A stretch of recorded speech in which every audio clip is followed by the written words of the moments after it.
Hello students, welcome to Paragon classes. Class 12th के आज के लेक्चर में हम इलेक्ट्रिकल मेजरमेंट्स चैप्टर का लास्ट टॉपिक स्टार्ट कर रहे हैं, जिसका नाम है पोटेंशियोमीटर। इस चैप्टर में अब तक आपको किरचॉफ्स लॉ पढ़ाया गया, व्हीटस्टोन ब्रिज पढ़ाया गया, स्लाइड वायर ब्रिज पढ़ाया गया और उसके एप्लीकेशंस पढ़ाए गए। अब last topic current electricity unit का और इस चैप्टर का भी ये आपके सामने है।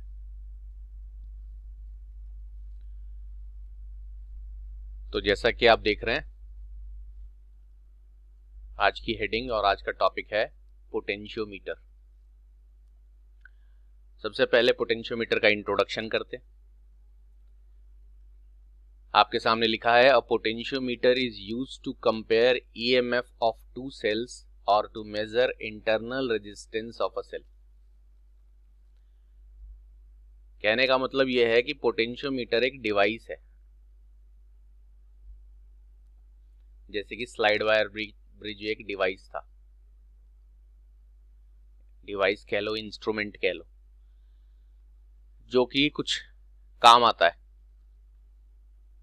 जैसे कि थर्मोमीटर टेम्परेचर मेजर करने के काम आता है, एमीटर करंट मेजर करने के काम आता है, वोल्टमीटर पोटेंशियल डिफरेंस मेजर करने के काम आता है। पोटेंशियोमीटर भी कुछ चीज मेजर करता है। आपका जो इससे पहले आपने टॉपिक पढ़ा था स्लाइड वायर ब्रिज, वो अननोन रेजिस्टेंस मेजर करने के काम आता था। व्हीटस्टोन ब्रिज, वो भी अननोन रेजिस्टेंस मेजर करने के काम आता था। पोटेंशियोमीटर दो काम आता है, यानी ये डिवाइस दो काम करता है। एक पहला काम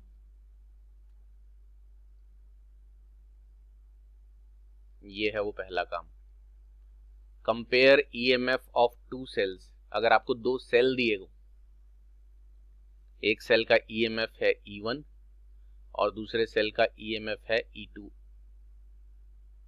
अगर आपको ऐसे दो सेल्स दिए हों तो इस पोटेंशियोमीटर की हेल्प से आप E1 और E2 का रेशियो निकाल सकते हो। कंपेयर करने का मतलब होता है रेशियो निकालना। मैथमेटिकली अगर आपको बोला जाए कंपेयर करना है दो चीजों को, तो आपको उनका रेशियो निकालने के लिए ही कहा जा रहा है, इसका मतलब। तो दो अलग अलग सेल्स के ईएमएफ क्या होता है, ये आप पिछले चैप्टर में पढ़ चुके हो इसी यूनिट के। ईएमएफ पोटेंशियल डिफरेंस ही तो होता है when no current is drawn from the cell. इसके बारे में आपको बहुत डिटेल में सेल का पूरा स्ट्रक्चर, कहानी, सेल कैसे बना, पूरा उसका हिस्ट्री, सब कुछ बताया था। तो अब आप देख रहे हो कि पोटेंशियोमीटर का पहला काम क्या है। आपको कोई भी दो सेल दिए गए हों, उनके ईएमएफ का रेशियो बता सकता है।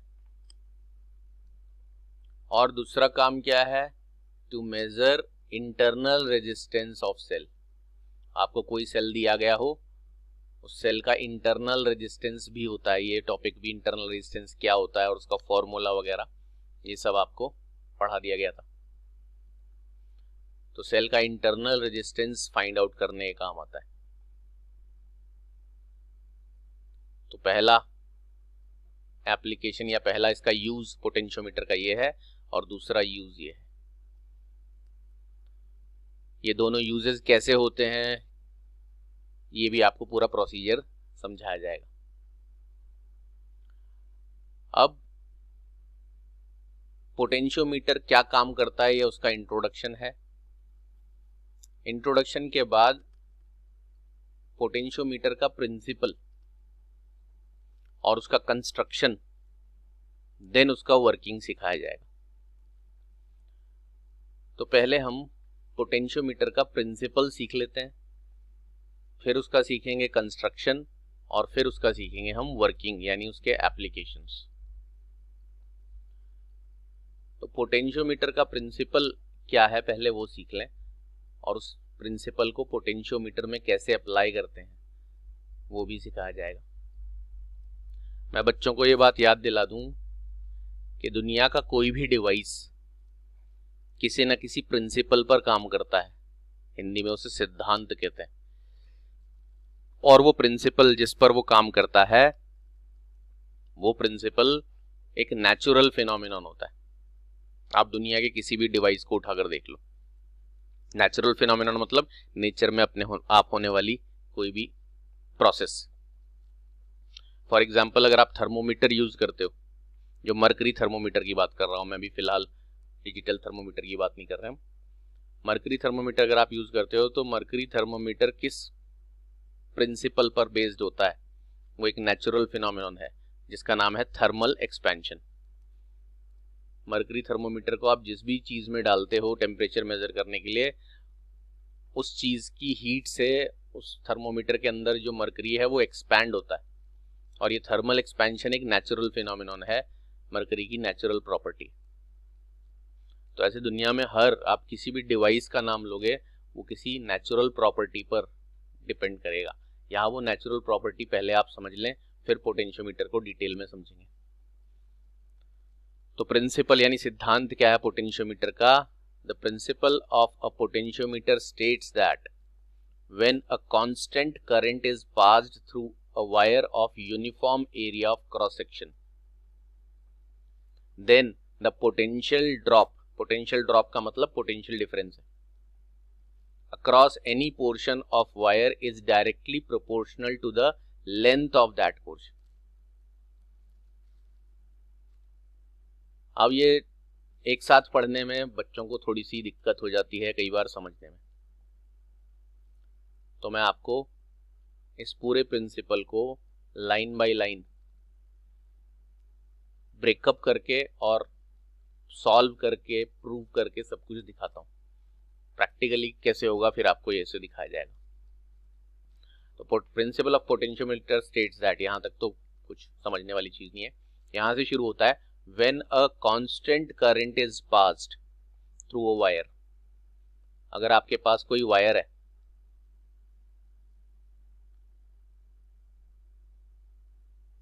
ये है कोई वायर, और इसमें करंट पास हो रहा है, कांस्टेंट करंट। अब ये कांस्टेंट करंट क्या मतलब? ना करंट इस वायर में इंक्रीज होना चाहिए ना डिक्रीज होना चाहिए,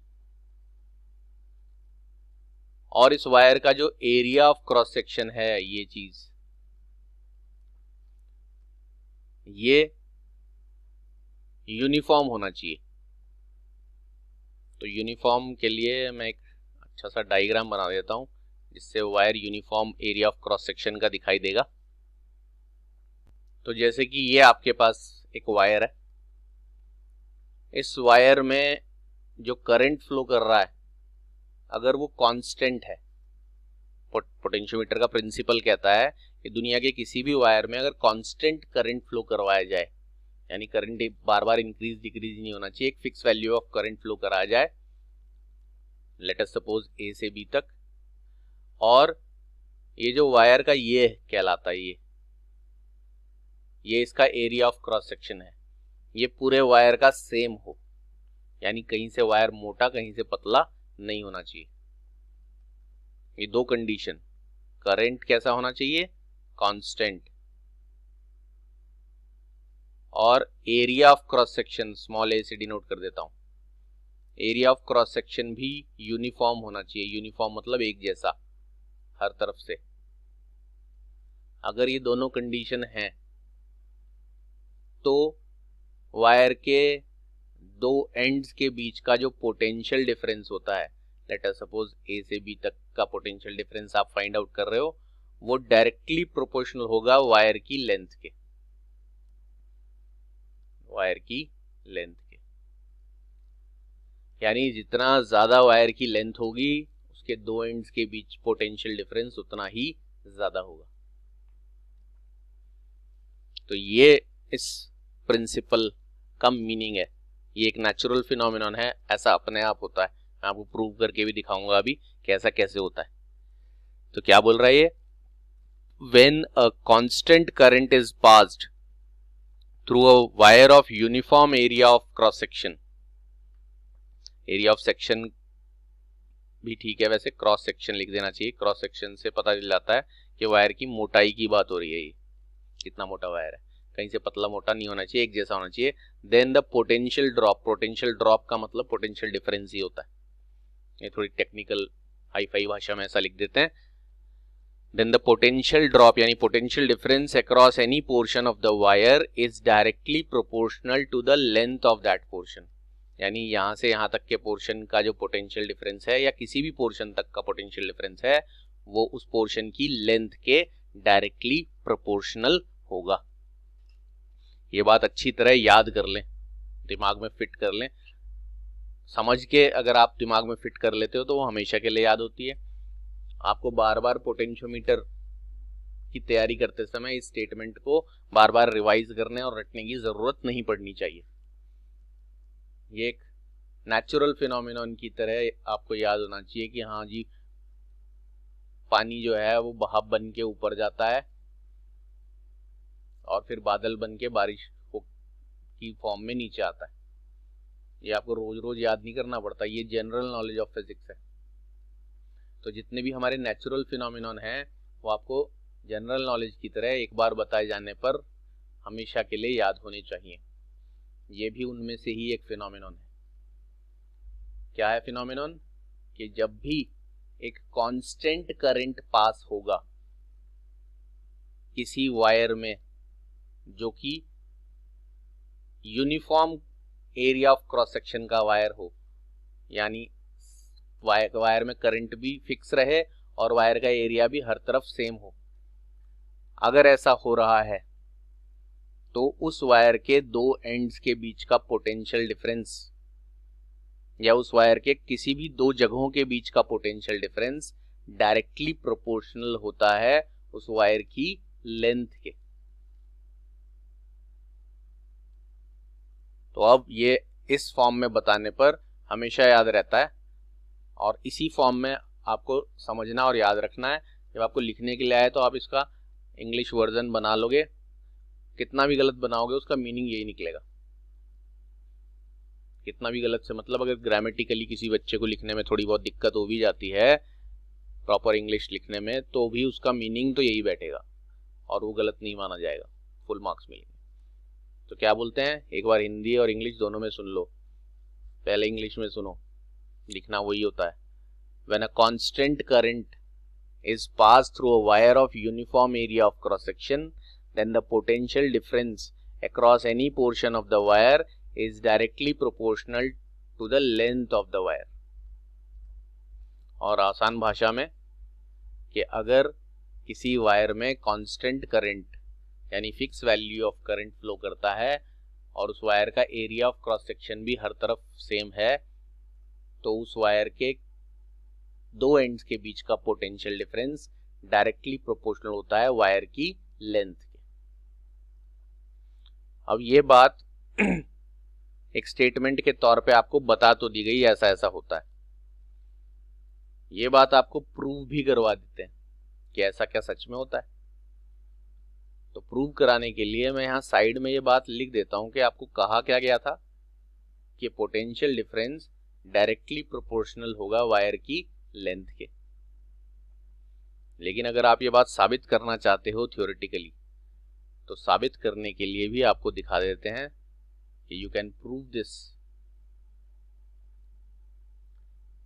प्रूव करने के लिए यहाँ थोड़ी सी जगह हमें खाली चाहिए, इसलिए समझा दिया है क्योंकि, तो ये मैं हटा दे रहा हूं। आपको जो चीज प्रूव करनी है वो यहाँ साइड में पहले मैंने लिख दी है, वो चीज हम जो यहाँ पर ऑब्टेन करेंगे देखेंगे कि वो ऐसा आता है या नहीं। अब आप ओम्स लॉ के मुताबिक जानते हो, according to Ohm's law potential difference किसी वायर के दो एंड्स के अक्रॉस ऐसे लिखा जा सकता है, potential difference is equal to current into resistance. V उस वायर के दो एंड्स के बीच का पोटेंशियल डिफरेंस है, I उस वायर में फ्लो करने वाला करंट है और R उस वायर की रेजिस्टेंस है। ये पहली लाइन हमने लिखी है अकॉर्डिंग टू ओम्स लॉ, जो हमने पिछले चैप्टर में पढ़ी थी, वेयर ये फॉर्मूला आपने पिछले चैप्टर में पढ़ा था। कि जो किसी भी वायर की जो रेजिस्टेंस होती है वो इक्वल होती है रो एल अपॉन ए के, जिसमें रो उस वायर की रेजिस्टिविटी है जो वायर के नेचर ऑफ मटेरियल पर डिपेंड करती है, एल वायर की लेंथ है और ए को हमने वायर का एरिया ऑफ क्रॉस सेक्शन माना है। तो हम लिख सकते हैं therefore V is equal to, अब इस फर्स्ट फॉर्मूले को आप I और R की जगह आप लिख सकते हो रो L अपॉन A। दो लाइन लिखी हैं आपने, जो दो लाइनें आप पिछले चैप्टर में पढ़ चुके हो। एक तो ओम्स लॉ के मुताबिक potential difference is equal to current into resistance होता है, और रेजिस्टेंस का formula rho L by A होता है। रो क्या है सबको बच्चों को याद होना चाहिए, रेजिस्टिविटी, एल लेंथ, ए एरिया। अब इस फॉर्मूले को अगर गौर से देखें तो आप खुद कह रहे हो कि when a constant current is passed, तो करंट तो कांस्टेंट है, through uniform area of cross section, यानी एरिया ऑफ क्रॉस सेक्शन भी सब जगह वायर का एक जैसा ही है। तो आई और ए तो आप खुद कह रहे हो कि कांस्टेंट हमें रखना है अगर ऐसा होए तो, और rho resistivity of wire already constant होता है क्योंकि वो नेचर ऑफ मटेरियल और टेम्परेचर पर डिपेंड करता है। नेचर ऑफ मटेरियल तो आप बदल नहीं सकते, कॉपर का वायर है तो कॉपर का ही रहेगा, और टेम्परेचर आपको फिक्स रखना ही है क्योंकि ओम्स लॉ टेम्परेचर कांस्टेंट होने पर ही सेम आता है।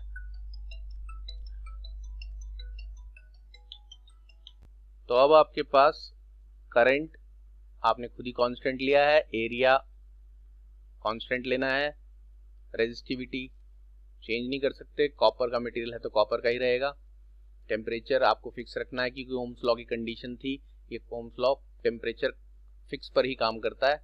तो आई, रो और ए, ये तीन चीजें आपकी कांस्टेंट हो गई हैं ऑलरेडी, जिसमें से रो रेजिस्टिविटी मटेरियल की वजह से कांस्टेंट है, और आई और ए आपने बोला है कि ऐसा अगर कर दें तो आई, रो और ए कांस्टेंट होने पर इन तीनों कांस्टेंट को हटा दें अगर, तो आपका जो नेक्स्ट लाइन बचता है वो बचता है ये,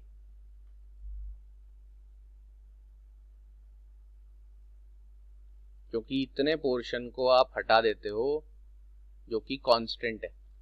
तो आपको ये छोटी क्लास से ही बताया जाता है कि आप प्रोपोर्शनैलिटी साइन को हटाकर कांस्टेंट लगा भी सकते हैं और कांस्टेंट को हटाकर प्रोपोर्शनैलिटी साइन वापस ला सकते हैं। तो हमने यहाँ रिवर्स वाला प्रोसेस किया है, यहाँ हमने इतने ये जो कांस्टेंट्स को हटाकर प्रोपोर्शनैलिटी का साइन लगा दिया, क्योंकि ये तीनों चीजें कांस्टेंट हैं। तो बचा एक ही चीज कि जितना वायर का ज्यादा लेंथ होगा उस वायर के दोनों एंड्स के अक्रॉस पोटेंशियल डिफरेंस भी उतना ही ज्यादा होगा। आप इसको और आसान भाषा में समझ सकते हो, देखो V is equal to I R है, जिसमें आई आप कांस्टेंट रखना चाहते हो क्योंकि पोटेंशियोमीटर की कंडीशन के लिए ये कहा गया है, प्रिंसिपल के लिए कांस्टेंट करंट है, तो आई तो कांस्टेंट है, तो आप V is proportional to R लिखते हो, where R is directly proportional to L होता है।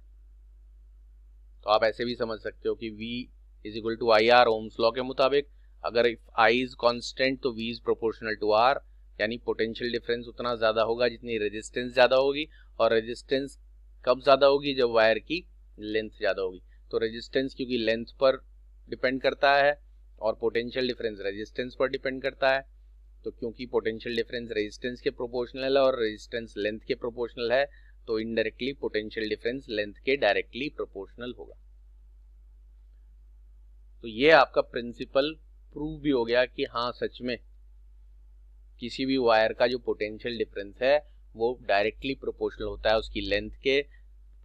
पोटेंशियल डिफरेंस लेंथ बढ़ने पर बढ़ता है, या जितनी ज्यादा लेंथ हो पोटेंशियल डिफरेंस उतना ज्यादा आता है अगर उसमें कांस्टेंट करंट फ्लो कराया जाए और वायर पूरा वायर एक जैसा हो। अब ये चीज आपने पढ़ी, पहले 3 पार्ट हो गए आपके। पहले आपने प्रिंसिपल पढ़ा क्या होता है, उस प्रिंसिपल को आपने प्रूव भी किया, और अब आप उस प्रिंसिपल को प्रैक्टिकली भी प्रूव करोगे, यानी प्रैक्टिकली भी शो कर सकते हो कि हाँ ये बात जैसे थ्योरेटिकली यहाँ प्रूव हो रही है प्रैक्टिकली भी ये बात देखने को मिलती है। तो इस प्रैक्टिकल प्रूव करने से पहले आपको पोटेंशियोमीटर का रियलिटी में कैसा वो दिखता है वो आपको पहले दिखाते हैं। ये तो आपको उसका सर्किट डायग्राम मैंने यहाँ पर साइड में दिखा रखा है, लेकिन ये सर्किट डायग्राम को एक्सप्लेन करने के लिए पहले आपको रियलिटी का ये डायग्राम मैं आपको भी दिखाता हूँ। एक छोटा सा एनिमेटेड वीडियो देखेंगे जिसमें आपको पोटेंशियोमीटर का डायग्राम दिखाई देगा।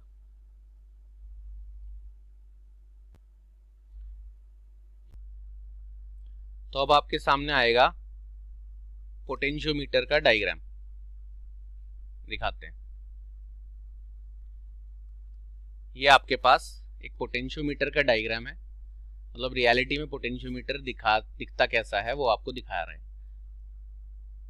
ये आपके पास जो दिख रहा है ये पोटेंशियोमीटर है, एक लकड़ी का वुडन बोर्ड है,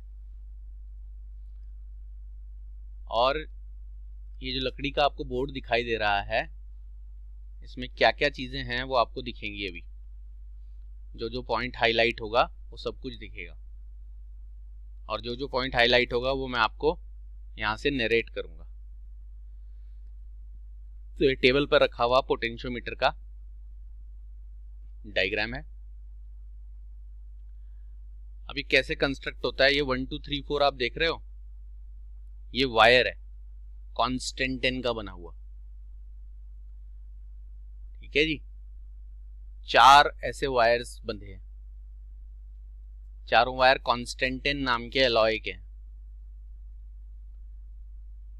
और ये जैसा कि मैंने बताया कहीं पर बंधे हैं वायर, वुडन बोर्ड पर। ये देखो आप, ये जो अब हाईलाइट हो रहा है व्हाइट डॉटेड लाइंस में, ये मीटर स्केल था। मीटर स्केल मतलब एक स्केल 1 मीटर लंबा, ये भी इसमें फिट है। तो लकड़ी के बोर्ड पर वायर और मीटर स्केल ये फिट है, तो ये पोटेंशियोमीटर कहलाता है। अब इसमें क्या क्या बाद में ज्वाइन होगा एसेसरीज वो हम बाद में आपको बताएंगे। अब ये ए पॉइंट आप देख रहे हो, यहाँ से ये वायर शुरू होता है, ये व्हाइट कलर में दिख रहा है आपको। ये वायर इस तरह घूमकर दूसरी जगह गया, फिर घूमकर ये तीसरे पॉइंट पर, और ये घूमकर चौथे पॉइंट पर, और ये पॉइंट जहां पर बंधा हुआ है, ये जो गोले आप देख रहे हो ये थिक कॉपर स्ट्रिप्स है। कॉपर यानी Cu जो कॉपर एलिमेंट होता है उसकी पट्टियां, कंडक्टर होता है। अच्छा, और ए और बी पॉइंट यहां से 0 सेंटीमीटर यानी यहां से वायर शुरू होता है, स्टार्ट होता है, और यहां तक बी पॉइंट तक जब पहुंचता है पूरा ये वायर, तो ये 400 सेंटीमीटर का होता है। ये देखो यहां से पूरा यहां तक, ए से ये पूरा 100, फिर 200, फिर 300 और 400। ये 400 सेंटीमीटर का वायर इस तरह पोटेंशियोमीटर पर बंधा होता है वुडन बोर्ड पर। तो ये एक बार फाइनली आप पोटेंशियोमीटर का पूरा डायग्राम रियलिटी में कैसा दिखता है पोटेंशियोमीटर वो समझ लें। बाद में जो इसमें एसेसरीज लगेंगी वो मैं आपको हर एक जगह अलग अलग लिखा के दिखाऊंगा। तो यानी जब आपको सर्किट डायग्राम दिखाया जाए तो आपको ये याद रहना चाहिए कि क्या क्या था पोटेंशियोमीटर में। तो जैसा आप देख रहे हो फाइनली एक बार समझा दिया जा रहा है कि ये पूरा जो आप देख रहे हो ये एक लकड़ी का यानी वुडन बोर्ड है। उस वुडन बोर्ड के ऊपर इस तरह से एक स्केल, मीटर स्केल चिपका है जो इस वायर की लेंथ नापेगा, और ए पॉइंट से ये 100 सेंटीमीटर यानी 100 सेंटीमीटर यहाँ तक कॉपर वायर, फिर ये कॉपर स्ट्रिप है, फिर यहाँ से एक और वायर 200 सेंटीमीटर, 300 सेंटीमीटर, और बी पॉइंट तक पहुँचते पहुँचते पूरा वायर 400 सेंटीमीटर का इस तरह से बंधा होता है कॉपर स्ट्रिप्स के ऊपर, थिक कॉपर स्ट्रिप्स के ऊपर। ये आपका पोटेंशियोमीटर का जो मेन पोटेंशियोमीटर है उसका कंस्ट्रक्शन है।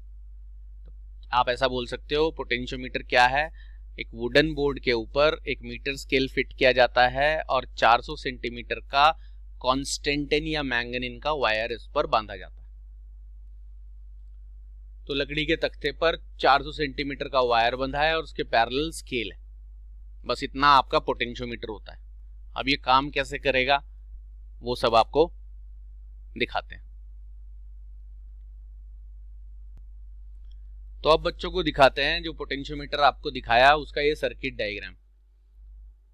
देखो जी, ये आपके पास ये जो रेक्टेंगुलर दिख रहा है ब्राउन कलर की बाउंड्री वाला, ये वो वुडन बोर्ड है, और उस वुडन बोर्ड पर ये जो पॉइंट है ये ए पॉइंट था, और ए से इस पॉइंट तक 100 सेंटीमीटर का वायर है। फिर ये एक कॉपर स्ट्रिप है, यहाँ से यहाँ तक ये 200 सेंटीमीटर हो गया, यानी 100 और ऐड हो गया। फिर 300 सेंटीमीटर यहाँ तक, और फिर 400 सेंटीमीटर यहाँ तक। इस पॉइंट को आप बी पॉइंट बोलोगे।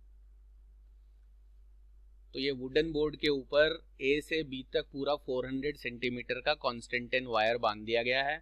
यहाँ पर नीचे ए से यहाँ तक ये पैरेलल एक स्केल भी फिटेड होगा। तो अभी फिलहाल उस स्केल की हमें ज़रूरत नहीं है सर्किट में। तो अब आपको दिखाते हैं कि प्रैक्टिकली कैसे प्रूव होता है V is directly proportional to L। Practically ये प्रूव दिखाने के लिए इस पोटेंशियोमीटर, ये लकड़ी का बोर्ड और 400 सेंटीमीटर के वायर में हम कुछ चीजें और ऐड करते हैं। ये देखो, यहां से हम एक वायर की हेल्प से यहां पर एक एमीटर लगाएंगे। एमीटर किसी भी सर्किट में ये बताता है कि उसमें कितना करंट फ्लो कर रहा है, और यहां हम एक सेल लगाएंगे, और ये जो आप देख रहे हो ये एंड कनेक्टेड होगा ऐसे। ये आपका सेल हो गया E, जिसका EMF है। तो सबसे पहली चीज जो मेन सर्किट है वो आप समझ लो इस पोटेंशियोमीटर के प्रिंसिपल को समझने के लिए। क्या है वो चीज? कि आपने ए पॉइंट से एमीटर कनेक्ट करते हुए बैटरी का पॉजिटिव टर्मिनल कनेक्ट कर दिया, यानी आपने एक सेल या बैटरी लगाई, उसका पॉजिटिव टर्मिनल पोटेंशियोमीटर के स्टार्टिंग पॉइंट से कनेक्ट कर दिया। साथ में एमीटर इसलिए लगाया है कि ये बताता रहेगा कि इस सर्किट में कितना करंट फ्लो कर रहा है।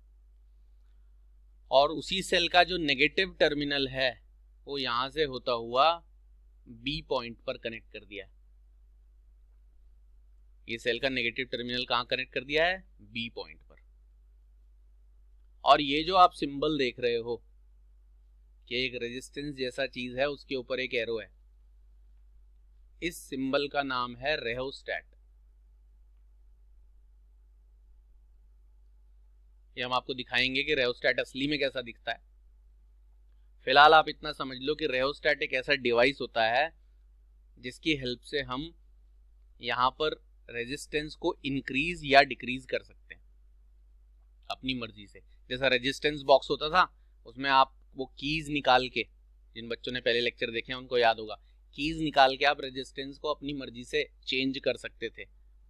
ये रेहोस्टैट में कीज नहीं निकालना पड़ता, तरीका कोई और होता है, लेकिन इससे भी आप रेजिस्टेंस को अपनी मर्जी से इंक्रीज या डिक्रीज कर सकते हो। इसको क्यों इस्तेमाल करते हैं वो अभी बाद में बताया जाएगा आपको। फिलहाल ये ऐसा समझ ले कि यहाँ पर कोई रेजिस्टेंस लगा है, बस, और कुछ नहीं, जो बढ़ और घट सकता है, यानी इंक्रीज डिक्रीज हो सकता है। अब अगर आप गौर से देखोगे तो बैटरी के पॉजिटिव टर्मिनल से करंट निकलेगा। वो करंट इस एमीटर में रीडिंग में दिखाई देगा कि कितना करंट है। Let us suppose 5 ampere current है। वो करंट यहाँ से निकलकर एंटर होगा इस पोटेंशियोमीटर में ए पॉइंट पर, और वो करंट फिर पूरा यहाँ से 100 मीटर यहाँ तक ट्रैवल करके इस कॉपर स्ट्रिप में आगे जाकर फिर 200 मीटर पर पहुंचेगा, फिर कॉपर स्ट्रिप में आगे जाकर 300 पर, कॉपर स्ट्रिप में आगे जाकर 400 पर पहुंचेगा। और बी टर्मिनल से वो पोटेंशियोमीटर से बाहर निकलेगा और इस वायर में होता हुआ रेहोस्टैट के थ्रू होता हुआ बैटरी के नेगेटिव टर्मिनल में जाएगा। यहाँ इसके एरो के इसके ऊपर होने, टच ना होने का मतलब ये नहीं कि ये कनेक्टेड नहीं है, ये कनेक्टेड है। बस ये सिंबल ये बताता है, जहां पर भी आप रेजिस्टेंस के ऊपर एक एरो ऐसे वर्टिकल देखोगे तो आप समझ जाना कि ये एक रेजिस्टेंस ही है, बस इस रेजिस्टेंस का वैल्यू इंक्रीज डिक्रीज कर सकते हैं। और ऐसा डिवाइस जो इस सिंबल को रिप्रेजेंट करता है उसे रेओस्टैट कहा जाता है। वो आपको दिखाएंगे, अभी काफी डिटेल है आगे, अभी जो एप्लीकेशंस आएंगे उनमें आपको दिखाया जाएगा। तो पहला जो बेसिक प्राइमरी सर्किट है वो क्या है, ये एक आपका सेल, इसका पॉजिटिव टर्मिनल हमेशा कनेक्टेड होना है ए से, और ए से करंट एंटर होके पूरे 400 सेंटीमीटर के पोटेंशियोमीटर वायर में फ्लो करता हुआ बी से निकलकर उसी बैटरी के नेगेटिव टर्मिनल में चला जाए। इस ई वाले सेल को ऑक्सिलरी बैटरी, यहां लिख देता हूं, कहां लिखेंगे, यहां लिखते हैं,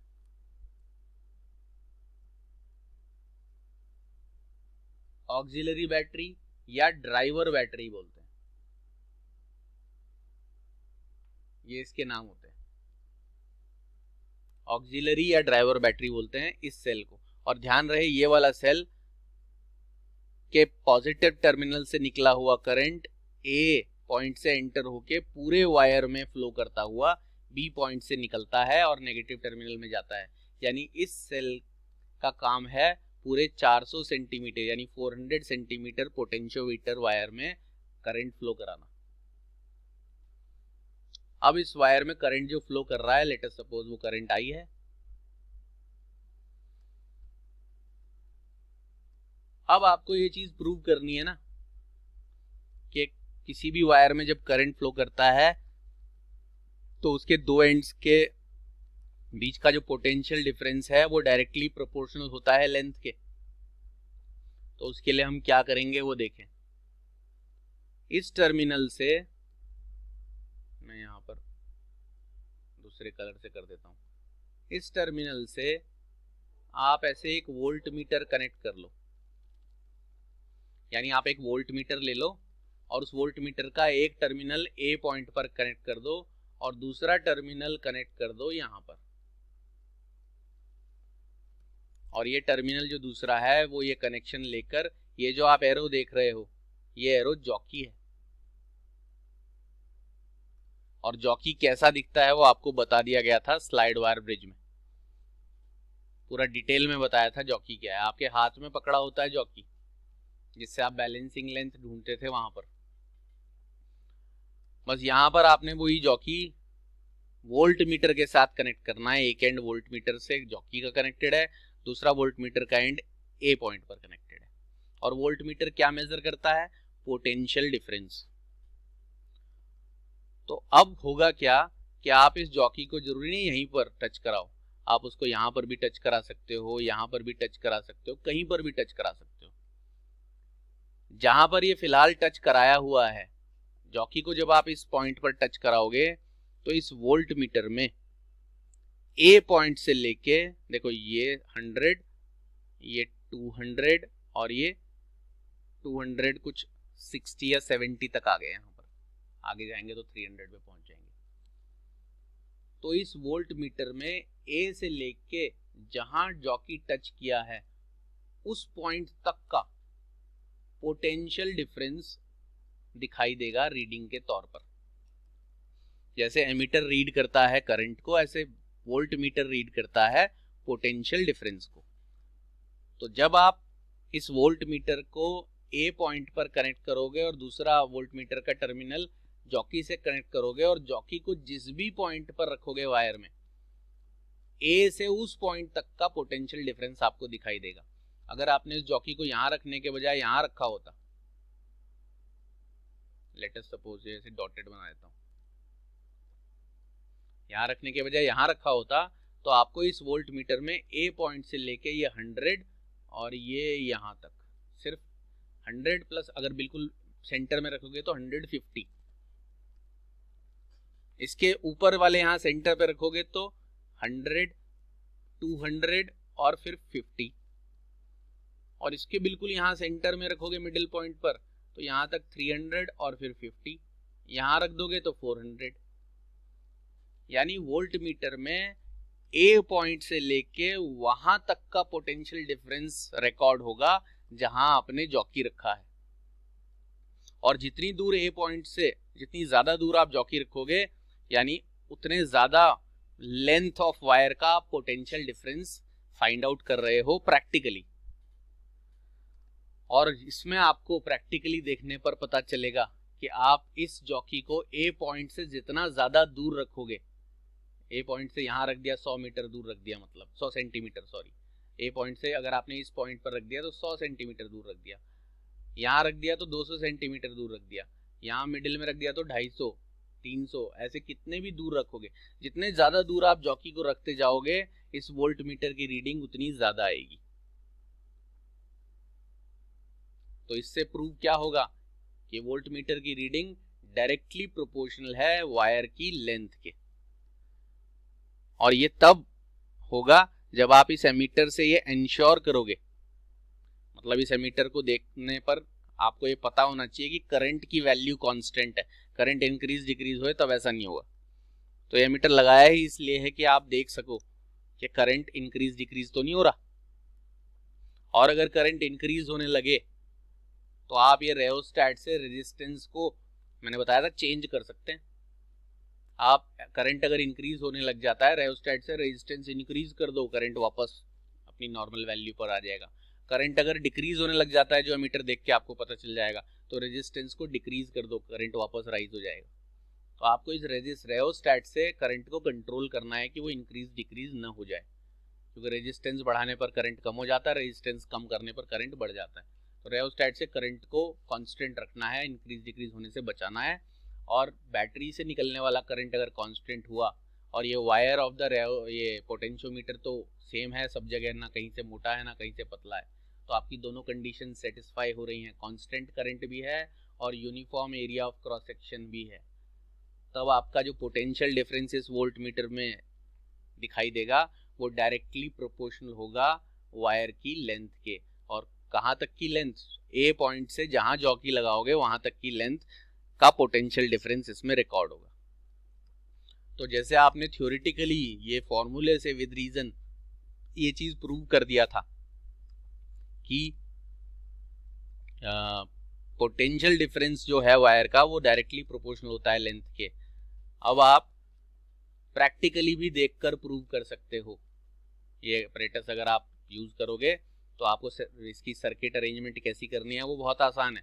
ये पूरा जो ब्राउन कलर के बॉक्स में अपरेटस है ये तो आपको मिलेगा, इसमें आपको कुछ नहीं एक्स्ट्रा ऐड करना, इसमें ये सब वायर भी लगा होगा, ये कॉपर स्ट्रिप भी लगी होंगी, स्केल भी फिक्स होगा वगैरह वगैरह। बस ये जो ग्रीन कलर से सर्किट बना है, एक तो ये आपको लगाना होगा, ए पॉइंट से बैटरी का पॉजिटिव टर्मिनल जोड़ दो और बी पॉइंट से बैटरी का नेगेटिव टर्मिनल जोड़ दो रेओस्टैट से होता हुआ, और नीचे ए पॉइंट से वोल्ट मीटर का एक टर्मिनल, दूसरा वोल्ट मीटर का टर्मिनल जॉकी से। ये वाला सेल जिसको ड्राइवर या ऑक्सिलरी सेल कहते हैं, ये पोटेंशियोमीटर वायर में कांस्टेंट करंट फ्लो कराएगा पूरे 400 सेंटीमीटर वायर में। ध्यान रहे एप्लीकेशंस दो हैं, उन्हें समझने के लिए आपको याद रखना है ये वाला सेल जो ड्राइवर बैटरी या ऑक्सिलरी बैटरी है जो पोटेंशियोमीटर के ऊपर की तरफ लगा है, वो पूरे 400 सेंटीमीटर वायर में करंट फ्लो कराता है, कांस्टेंट करंट। उसके पॉजिटिव टर्मिनल से निकलने वाला करंट ए पॉइंट से, पोटेंशियोमीटर में ए पॉइंट से एंटर होता है और पूरा 400 सेंटीमीटर का सफर तय करते हुए बी पॉइंट से बाहर निकल के नेगेटिव टर्मिनल में एंटर हो जाता है। और अब आप इस पोटेंशियोमीटर के 400 सेंटीमीटर वायर में किसी भी लेंथ का पोटेंशियल डिफरेंस पता लगाना चाहते हो प्रैक्टिकली, तो आपको एक वोल्ट मीटर लेके उसका एक टर्मिनल ए पॉइंट पर, दूसरा टर्मिनल जॉकी से कनेक्ट करके जॉकी को जिस भी जगह रखोगे ए से उस जगह तक का पोटेंशियल डिफरेंस इसमें रीड करेगा, रिकॉर्ड करेगा। और आप देखोगे कि जितनी ज्यादा दूर जॉकी को आप रखोगे ए पॉइंट से, वोल्ट मीटर की रीडिंग उतनी ज्यादा आएगी, जो प्रूव करता है कि वोल्ट मीटर की रीडिंग यानी potential difference directly proportional to the length of the wire. और उसका रीजन आपको बताया था, जितना लंबा वायर आप लेंगे उतनी ज्यादा उसकी रेजिस्टेंस होगी, और क्योंकि रेजिस्टेंस लेंथ के डायरेक्टली प्रोपोर्शनल होती है और वी आर के डायरेक्टली प्रोपोर्शनल होता है। तो यहां पर आपका ये एक पोर्शन ऑफ पोटेंशियोमीटर फिनिश होता है। जिसमें आपने पोटेंशियोमीटर का इंट्रोडक्शन सीखा, पोटेंशियोमीटर का प्रिंसिपल क्या होता है वो सीखा, उस प्रिंसिपल को थ्योरेटिकली प्रूव करना सीखा, पोटेंशियोमीटर असलियत में कैसा दिखता है वो सीखा है, और पोटेंशियोमीटर के सर्किट की हेल्प से पोटेंशियोमीटर का प्रिंसिपल प्रैक्टिकली भी प्रूव करना सीखा है। अब आपको बस इसके 2 एप्लीकेशंस हैं, लेकिन वो एप्लीकेशंस लेंदी एप्लीकेशंस हैं, इसलिए अब आपको एक कंप्लीट क्लास में सिर्फ एप्लीकेशंस कराए जाते हैं, क्योंकि एप्लीकेशंस करने के लिए ये पहले जानकारी बच्चों को सीखी भी होनी चाहिए। जब आप यही जानकारी साथ में सीखते सीखते एप्लीकेशन पर पहुंच जाओगे तो समझने में थोड़ी दिक्कत होगी। तो अब आपने क्या करना है, आपने ये वाला पूरा स्टडी कर लेना है अच्छी तरह लेक्चर देखकर, और अपने नोट्स की कॉपी से एक बार पढ़ लेना है यहाँ तक, जहाँ तक पोटेंशियोमीटर का प्रिंसिपल प्रूव होता है। उसके बाद आपको पोटेंशियोमीटर के 2 एप्लीकेशंस क्या क्या बताए गए थे एप्लीकेशंस, एक तो हम compare the EMF of 2 cells और to measure the internal resistance of the cells, वो आपको नेक्स्ट उसमें करा दिए जाएंगे। तो आज की क्लास यहीं पर कंप्लीट होती है, मिलते हैं बच्चों से नेक्स्ट क्लास में।